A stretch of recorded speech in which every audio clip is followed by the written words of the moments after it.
So with the ongoing pandemic, the world is also suffering a major crisis in every industry. Smartphone manufacturers have experienced a significant decline in sales over the last few months, and not just that, they even had to delay production in some cases. Brands like Apple and OnePlus did know that they need to continue selling devices without considering to delay the launch because it can very possibly kill the buzz around them. Now we know that Samsung has also suffered losses, and while there were rumors the Unpacked event would be delayed, it doesn't seem like so. Ice Universe, who is a very accurate leaker, believes that the event will take place on 5th of August, which is by the way a similar time frame that the company opted for Note 9 and Note 10 series. So it do makes a lot of sense here because Samsung cannot afford further losses because of some stupid delays. So it's good for them that they are going for an online only event which will be streamed live on YouTube, so tech enthusiasts can watch it there without paying an actual presence. The Galaxy Note 20 and Note 20 Ultra have been into a lot of talks lately, and the reason behind it is that these phones are gonna be Samsung's biggest upgrade in every aspect, and because of this, expectations keep on rising with every single leak we are covering here. For now, let's start with the name, as it was previously speculated that Samsung will sell the super spec model as Note 20 Plus,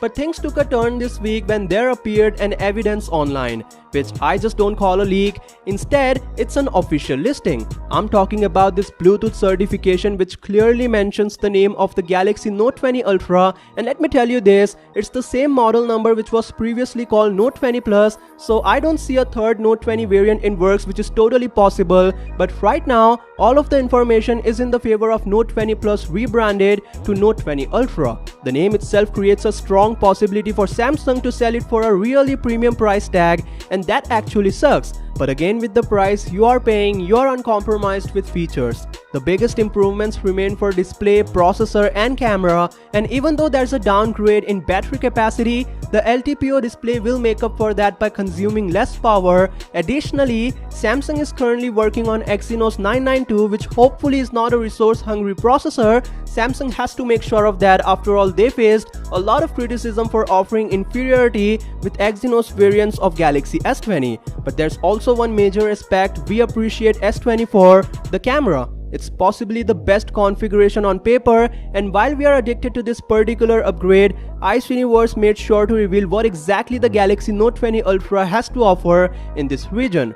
First up, Samsung is ditching the 100x zoom feature on Note 20 Ultra, which we knew already, but as I said in my previous video, the handset will have 50x zoom instead, which is a pretty good deal, as consumers will no longer deal with a crappy 100x digital zoom feature. Instead, they will be getting a much useful and quality embedded 50x hybrid zoom. Further, there's the same 108 megapixel primary camera that we saw on S20 Ultra. The secondary camera will be 12 megapixel ultra wide, which is again same as the S20 Ultra, but there's a new member we have got here. Instead of the 48 megapixel zoom camera, Samsung will use a 13 megapixel telephoto lens to gain points for low light photography. Additionally, there will be a laser sensor instead of the time of flight sensor, which is necessarily good to improve over Samsung Galaxy S20's autofocus that we know is a crappy system too.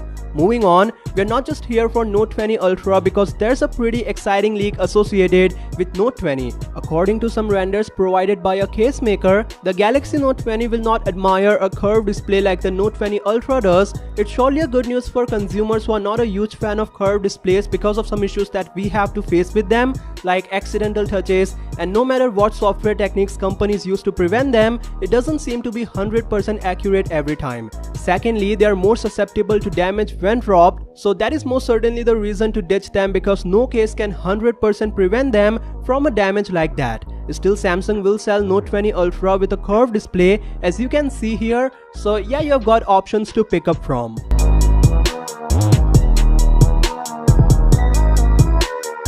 The Galaxy Fold 2 has also got a role to play at the Unpacked event this August, and the fact that it's gonna be a successor to the very first foldable phone from Samsung, I'm left with no option but to talk about it.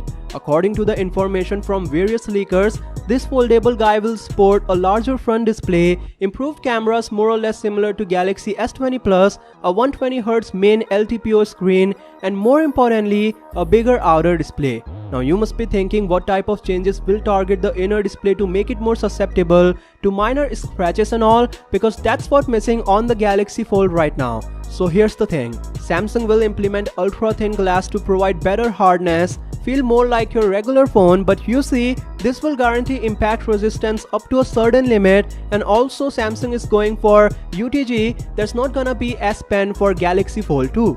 For better idea, UTG is currently used on Z Flip, and with Fold 2, Samsung will improve it further, which only make things better. Well, after that, Samsung will also unveil Tab S7 and S7 Plus with S Pen to compete with tablets like iPad Pro, but I'm not pretty sure that they'll be able to outperform iPad Pro in terms of performance, so let's set our eyes there and wait for what Samsung has to offer. Next up, the Galaxy Watch 2 is also in the line, and this time it will retain a physical rotating bezel that Samsung replaced with a touch-sensitive solution on the Galaxy Watch Active 2. Obviously, they faced a lot of criticism for taking that move, as majority of us still love the tactile feedback instead of a modern yet crappy controls. I highly appreciate Samsung for listening to the demands of consumer base, because now we know how much they care about fulfilling our demands for such products. The Galaxy Watch 2 will be available in 2 sizes, and indeed you can expect these features to be a part of this line. That said, a lot is happening with Samsung and the mobile industry right now, so make sure to subscribe for daily updates like this, and I'll see you all tomorrow. Peace.